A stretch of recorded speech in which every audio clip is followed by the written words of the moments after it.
আসসালামু আলাইকুম। আশা করি সকলে ভালো আছেন।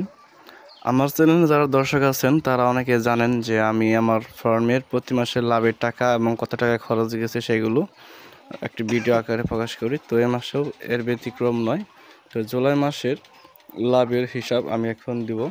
তো এ মাসে যেহেতু 31শে মাস গেছে, তো এখানে আমার খাদ্য গেছে 80 বস্তা, যার দাম ছিল 2,13,600 টাকা, এবং ওষুধ, ভ্যাকসিন, অন্যান্য খরচ সহ মোট খরচ হয়েছে 8,000। খাদ্য এবং অন্যান্য খরচ সহ মোট খরচ হয় 2,21,600 টাকা। এ মাসে ডিলারের কাছে ডিম গেছে 1110 কেস, যার অ্যাভারেজ বাজার ছিল 10 টাকা 60 পয়সা, যার মূল্য হয় 3,52,980 টাকা। তো এখানে আমার যে প্রফিটটা আসছে সেটা হচ্ছে 1,31,380 টাকা।